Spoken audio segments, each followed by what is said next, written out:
Assalamu alaikum, dear all. I am Dr. Shafi Ullah from the Department of Civil Engineering at WA Engineering College, University of WA. The topic of my today's presentation is about the pavement structures and materials, which is actually about the road materials and road structures. It is a part of our bachelor program and master and also the PhD program, a subject which is called the transportation engineering and planning. In transportation engineering, actually we need to deal with two type of measures. One is about the transportation planning and management, and the other is about the pavement structures and materials. In transportation planning and management, we focus on that how to manage and plan the traffic and how to optimize the traffic flow in the city. While in the pavement engineering, we specifically need to deal with the pavement structures, that how the loads, the traffic loads are distributed in the pavement, and how the roads or the pavement helps us to carry these loads efficiently.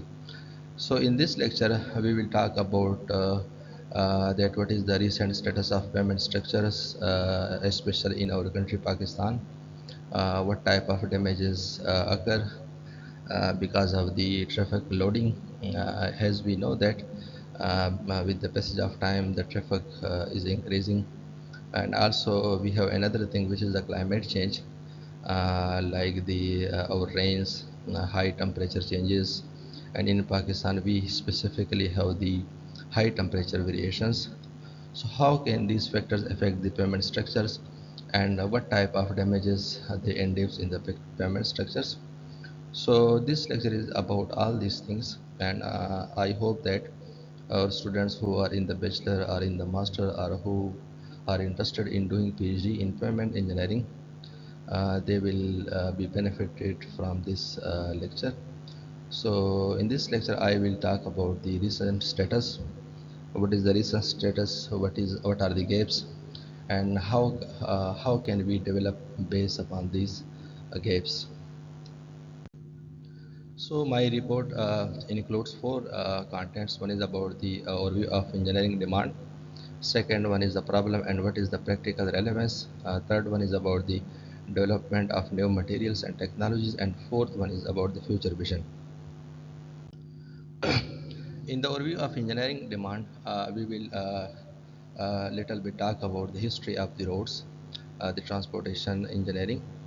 We see that if we compare the two things like the cars and roads, we see that with the passage of times, our cars have been developed so much.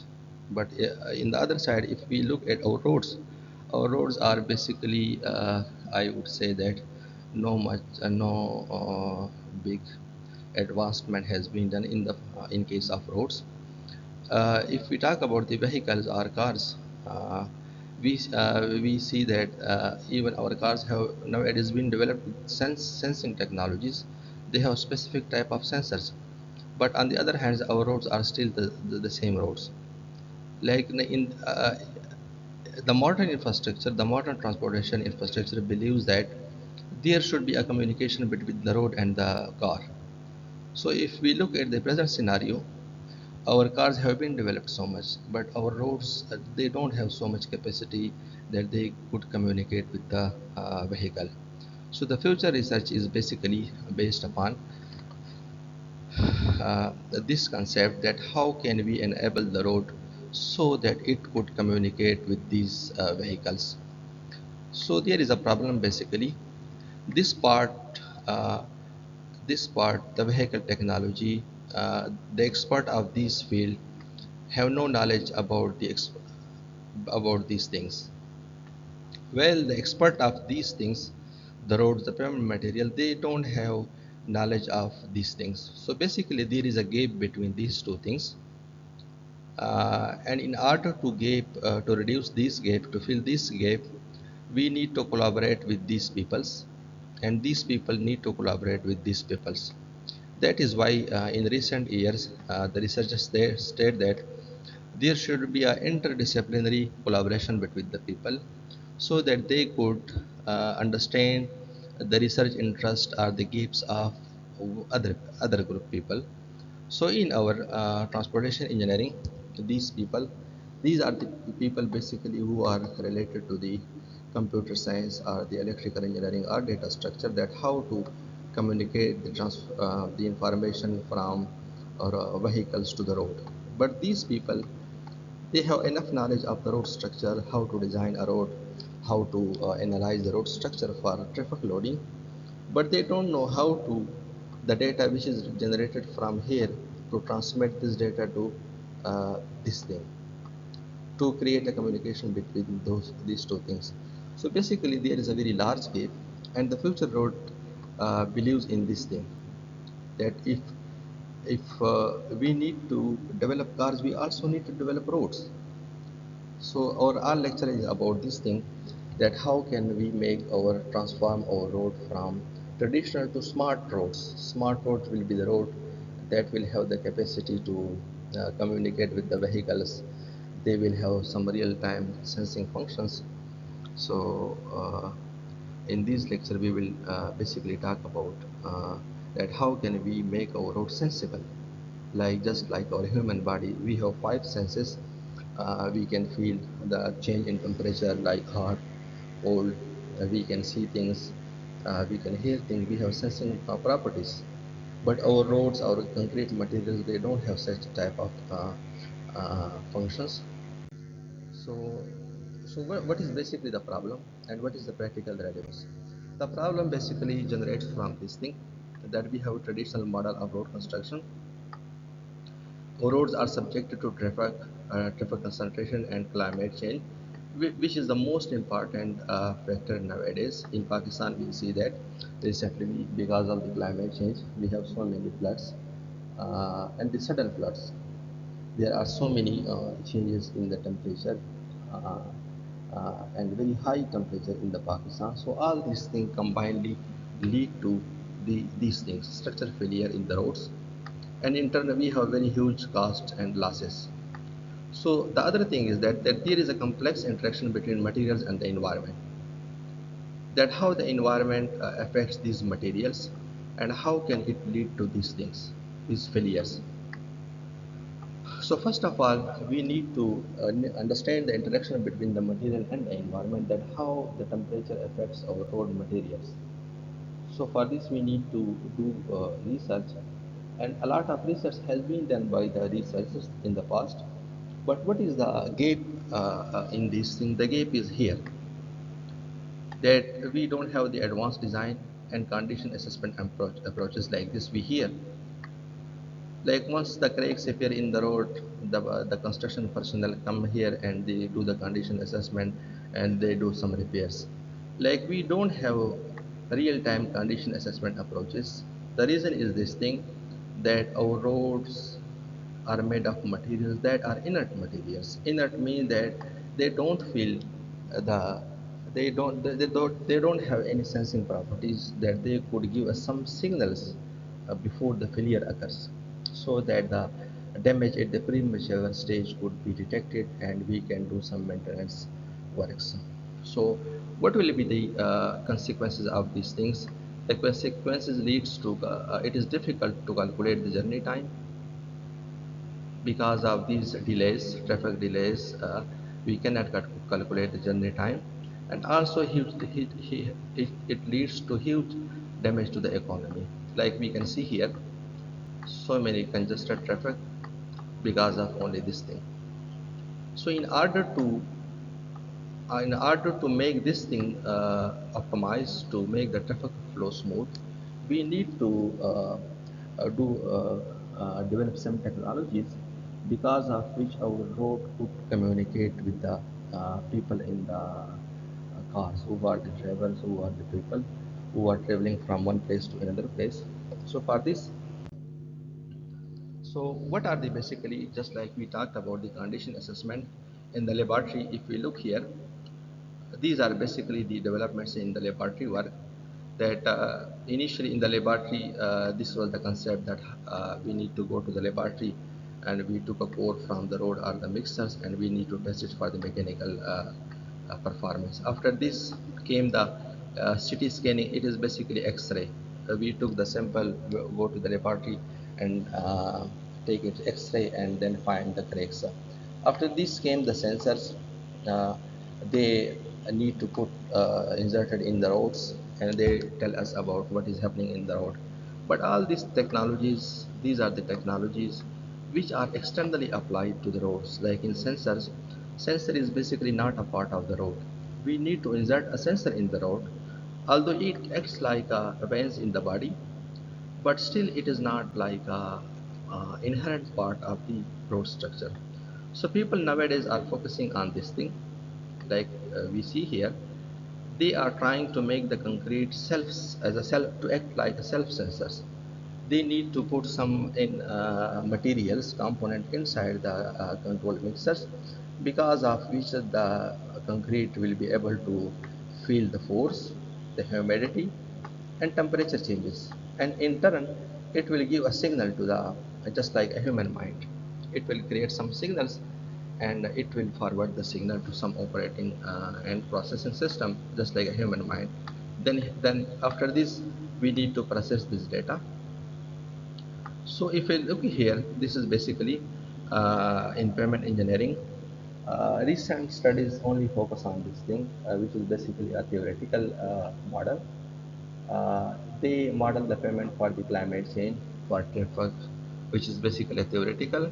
So we basically need to do this thing, that how the variation in temperature, the humidity, the freeze thaw cycles leads to these things, which is basically called the real-time monitoring.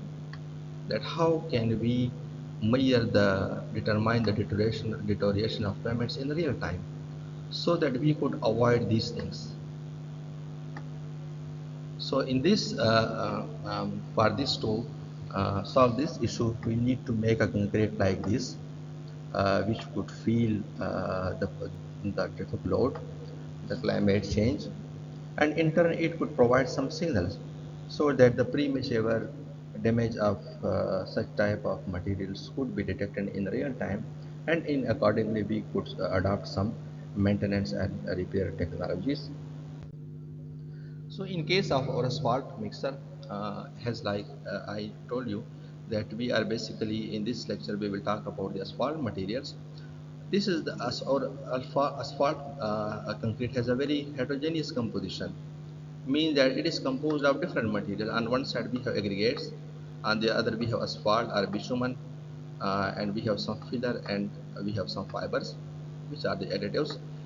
Among all these things, this thing is very uh, sensitive to the environmental variation. Like we see here, it's 60 degrees centigrade in 1 hour. Uh, this is its states. Well, at 25 degree for 1 hour it is like this, and for 10 hours it is like this. So this basically shows the temperature shift behavior of the asphalt binder. It shows that with the increase of temperature, how it changed its status.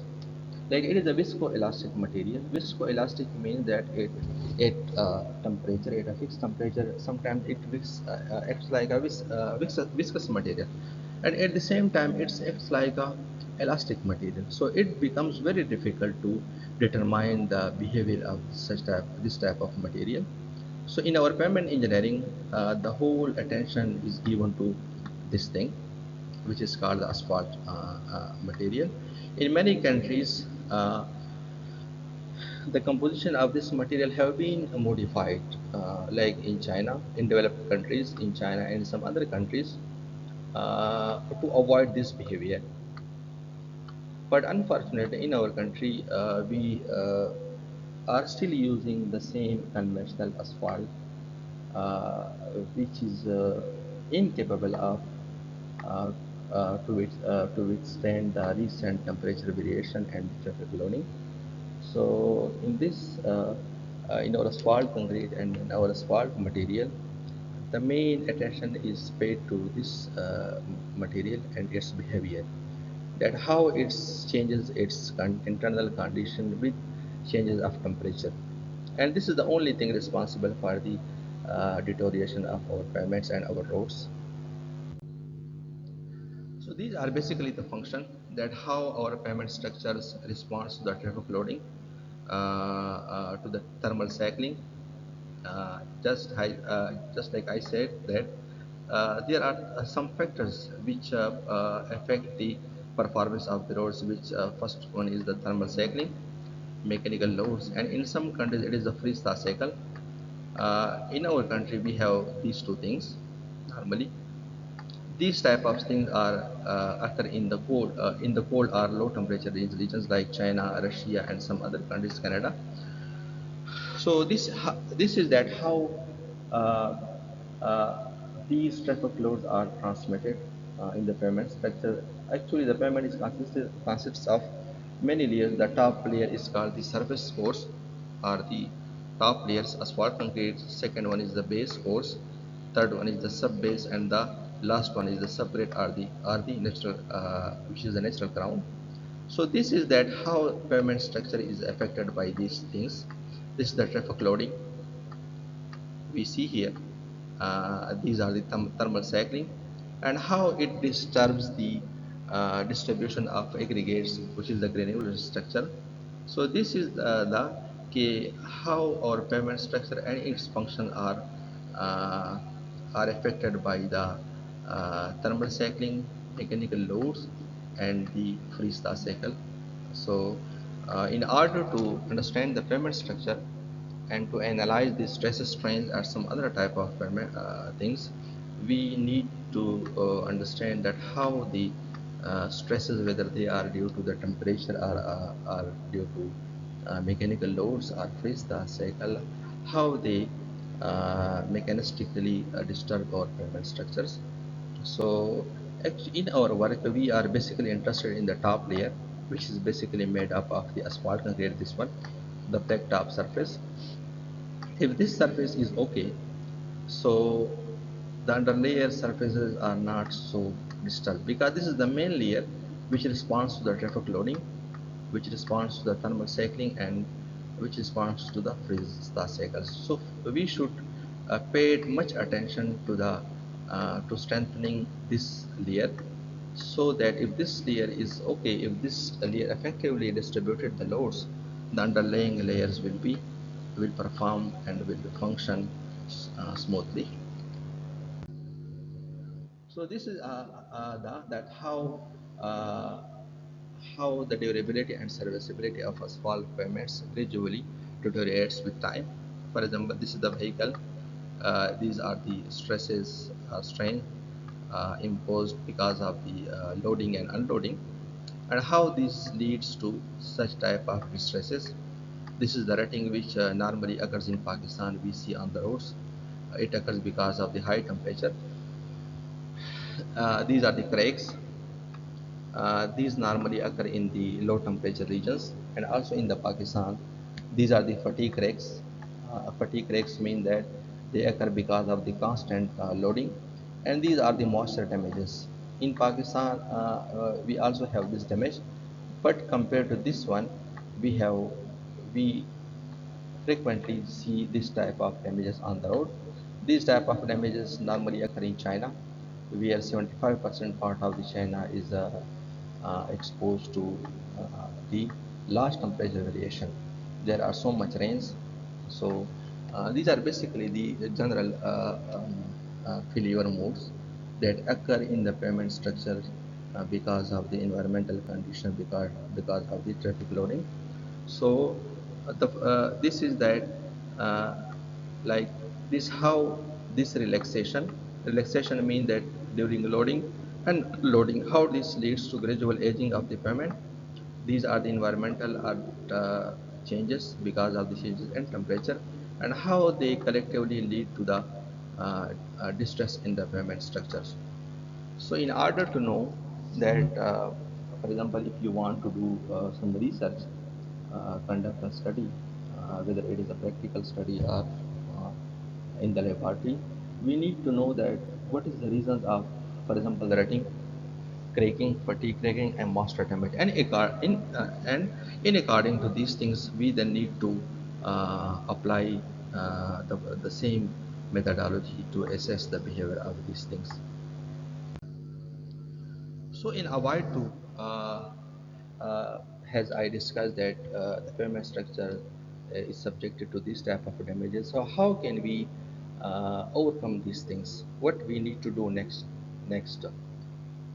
that these are the problems we see from a very long time on our roads, that our roads are subjected to traffic, to environmental changes.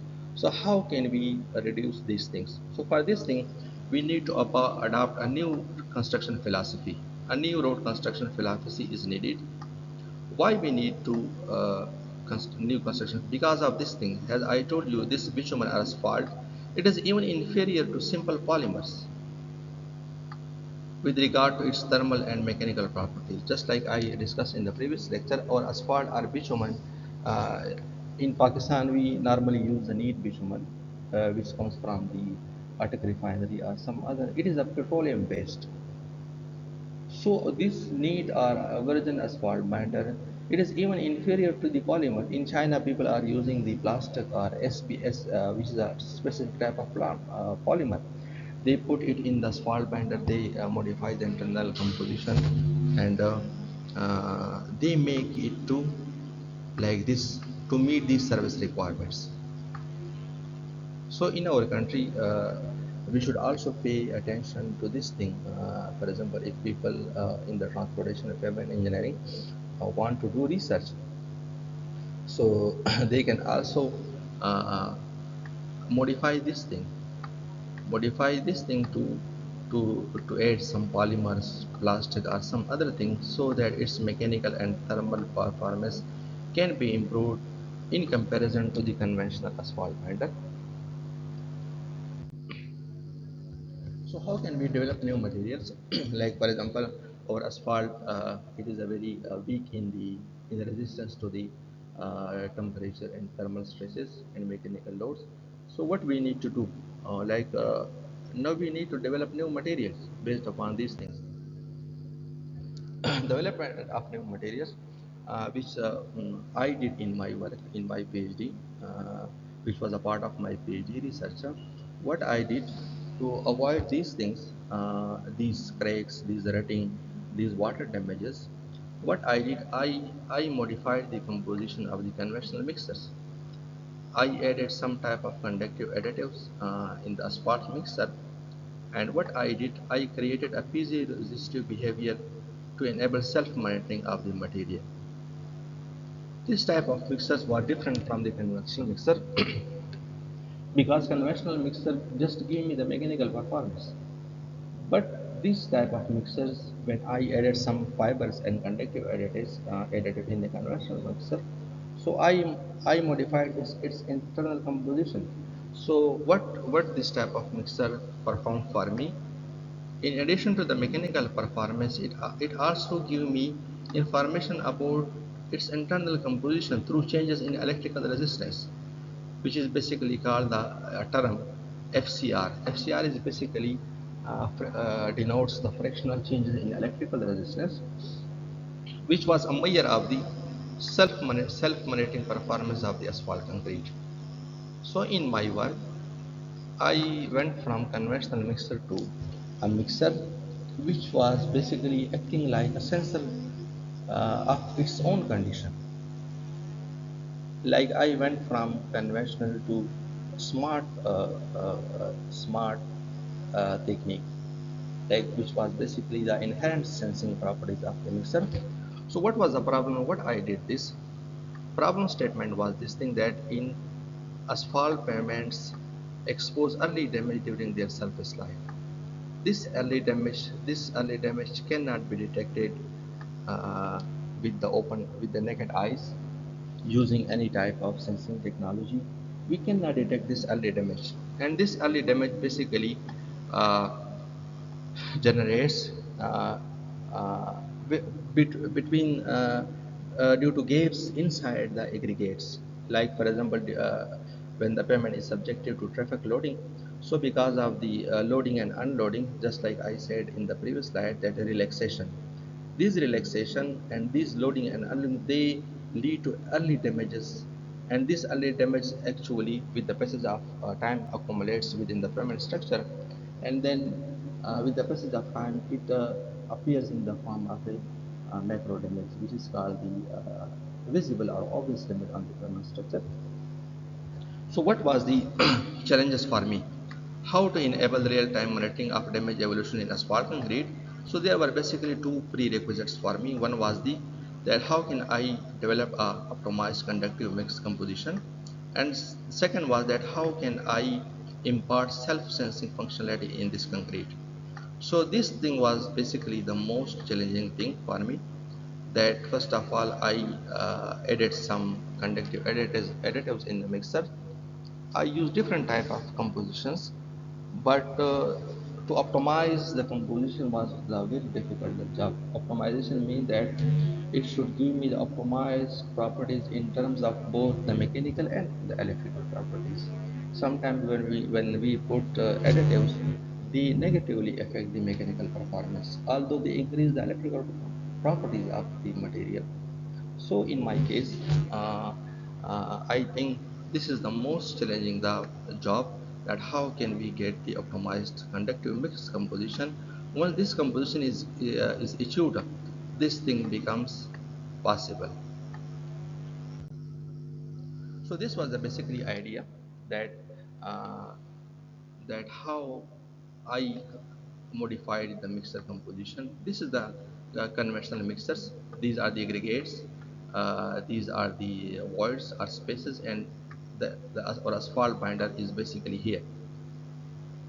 So what I did, I put fibers. These red type of these red shows basically the fibers, carbon fibers.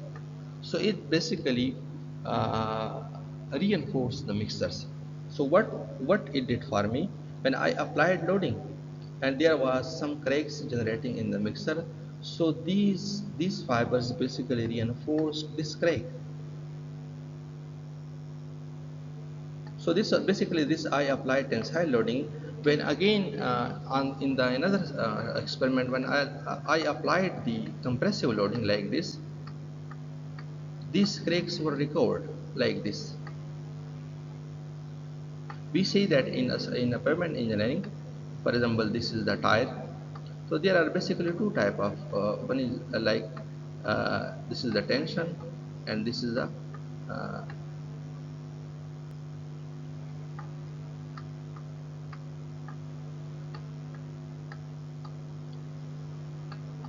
tension, and this is basically the compression. So for example, on one case, if the mixer is subjected to tensile loading, on the other on the same time it is also subjected to the compressive loading. So these fibers, in this stage, these fibers acts like a reinforcing materials. They reinforce the mixer within.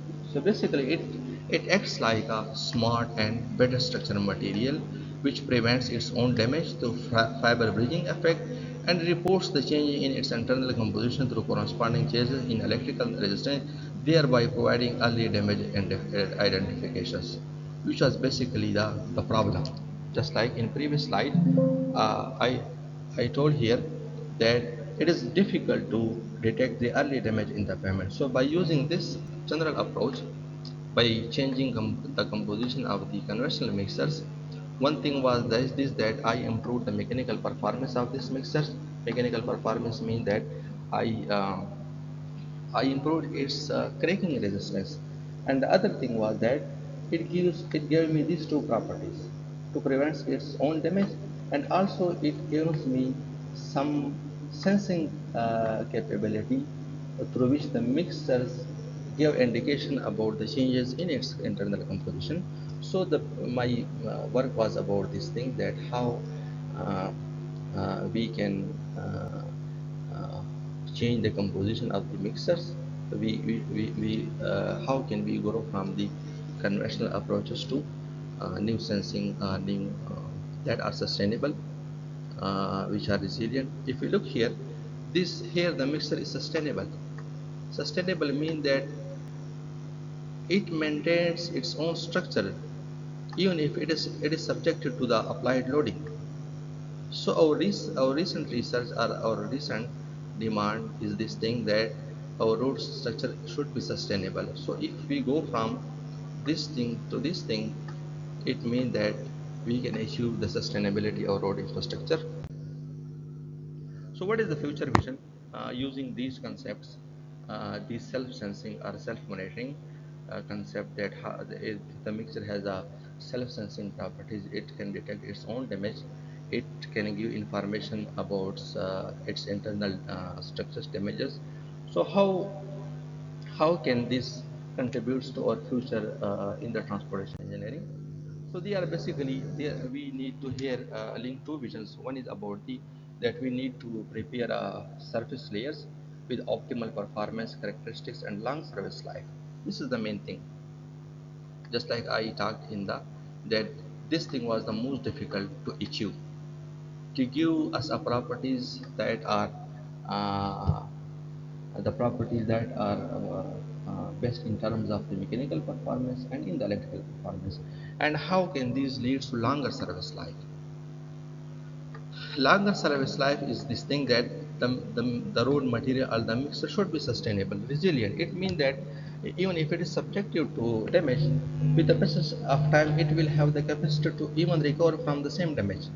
So this was the first vision. Second vision was this thing, that here we need to link this thing with this thing. Information increase with regard to drivers and traffic control as the infrastructural basis for automated driving.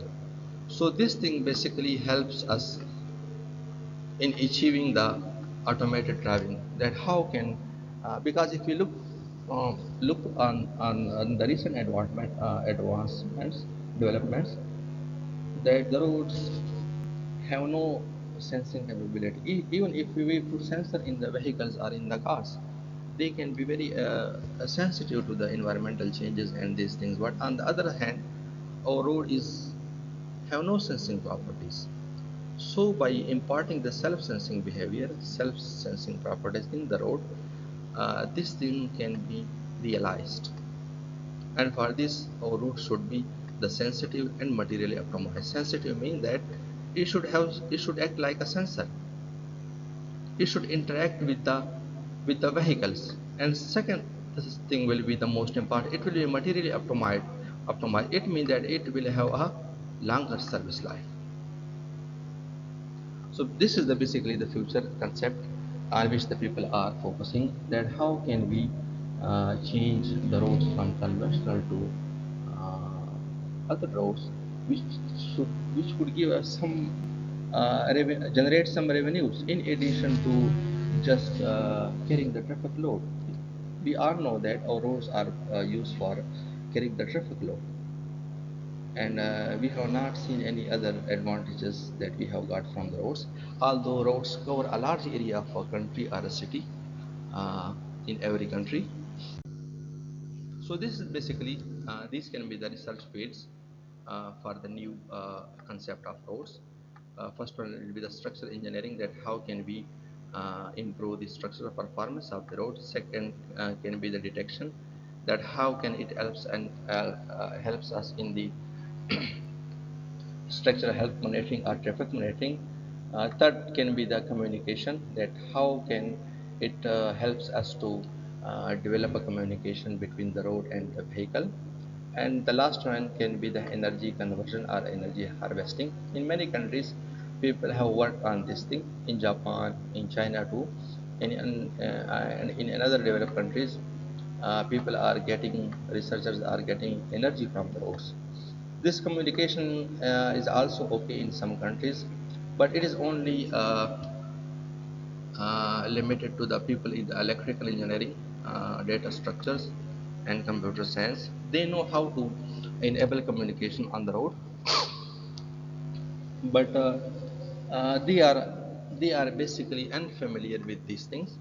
That the main thing is here, how the traffic loads are distributed from here to here, and how actually uh, the behavior here of the road. So for this thing, what we are doing in our work, we make this layer sensitive surface layer. This layer will act like a sensor itself. So what damages occur here because of these things here? These all these variation transmission of these stresses strains.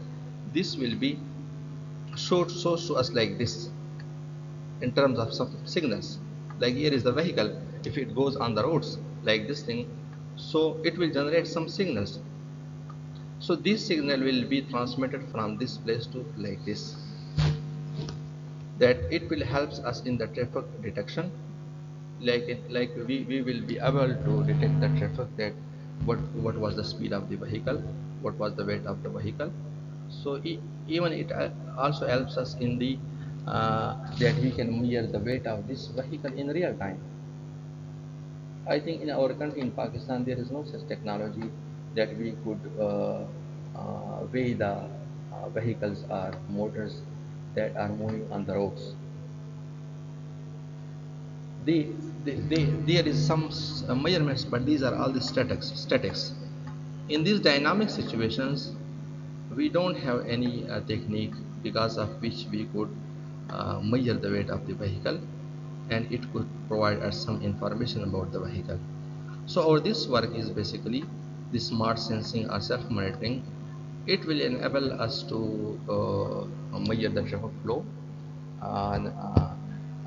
traffic flow, and also to determine that what is happening inside the pavement structure because of this traffic loading. So this is basically the way that how can the information from here can be transmitted to these people. In this, we need first of all need to develop new conductive materials. Testing of self-monitoring asphalt under diverse conditions. Diverse mean that it should include both. It should include traffic loading and environmental condition also. That how the road is affected because of the climate change. For this, we need to do field testing. We need to collect data, and then we can perform the real-time monitoring analysis. This is the generic or the view of that how a vehicle comes on the roads. So how the data, for example, from here the road, there will be interaction between the road and the vehicle.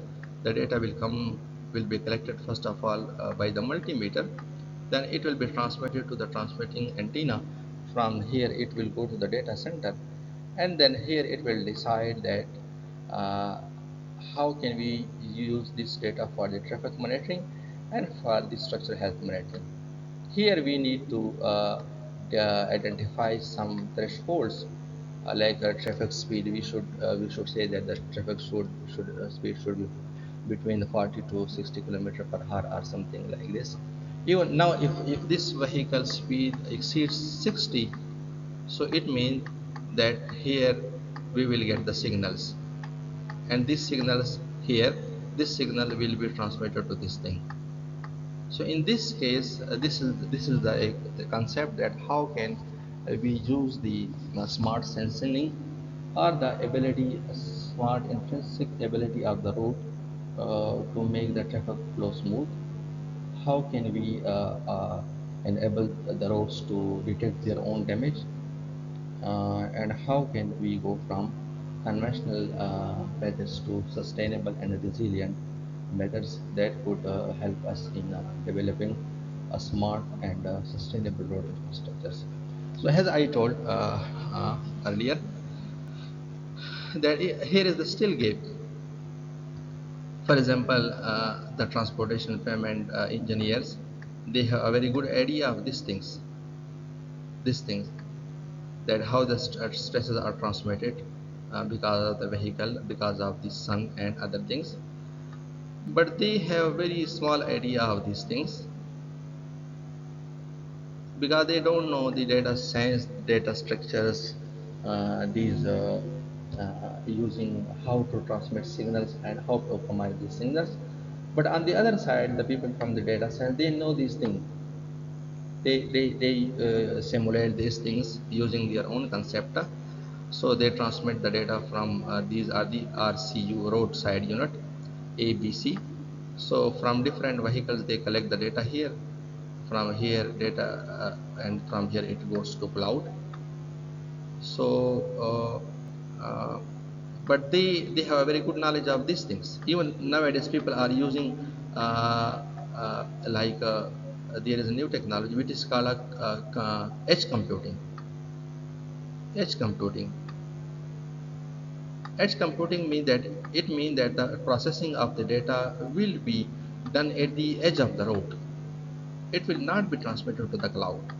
So this is a new technology which is basically utilizes the WANET. WANET is basically vehicular uh, networking. That how can we transmit the data from car to the road edge, and so that the data is transmitted here instead of going to the clouds, because if the data is transmitted from here to the clouds, it will take a long time in the processing, so the response from the data center will be very low, so it will affect the communication between the vehicle, between the road and the people here in these vehicles.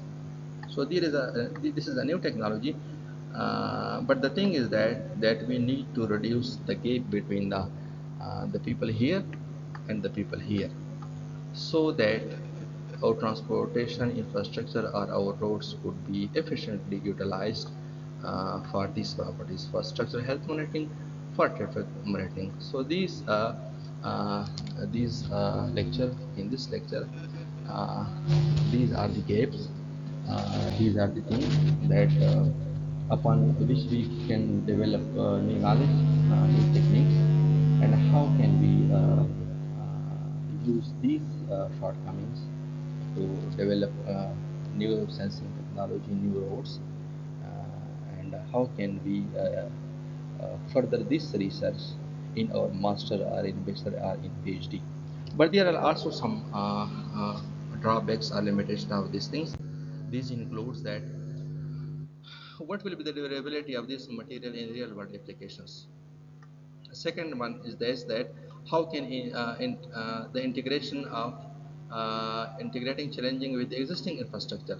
Either we need to develop a new infrastructure, or we can we can insert our these techniques in already existing infrastructure, because our existing infrastructure is in critical stages, and we don't know, we have no very good technology that we could determine this criticality of these infrastructures. After this we have deployment, scalability and cost. So these are the issues, and in addition to these things we have electrodes and wiring systems, that how can we do this thing, and whether they will be affected by the environmental disturbance, and how can we process these signals which will be generated by the vehicles and will be collected by the multimeter and will be transmitted to the data center.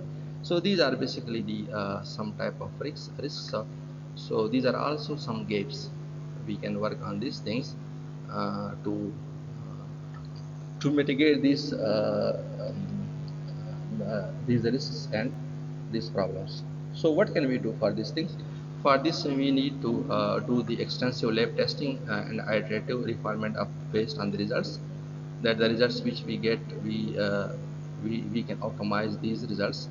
And for this we need to collaboration with the industry partner for practical implementation of these insights. So the knowledge which we talk about, like what can we do, uh, we give our own idea, but there may be some challenges which we discuss, like deployment, scalability, cost, how can we process the signals. And for this we can do the extensive lab testing, we can refine the results, and for this we need to do some collaboration with the industry. So these are all the gaps that upon which we can develop new knowledge. We can get new results. Maybe the results are good or not, but still uh, we can get some idea that what is happening. So in my view, uh, based upon my previous experience, these are the some gaps which I concisely and shortly presented in some slides for you. So the students who are in bachelor or in master, are those who are doing PhD, so we can start some work on this thing or do some collaboration. And I hope this lecture will be very useful for you people, because if we compare these things with the conventional things, we can get much, you people can get much knowledge that what is actually happening and what needs to be, because in our country are for every people who are the early career researchers, they are in the search of that how to find a gap for their study. from where we can start the study. So I hope that and I believe that this lecture will help you people a lot. And, thank you. And I am from Goa Engineering College. If you need any assistance in any help, you need to make an idea, refine your idea. So you people can contact me. Thank you very much.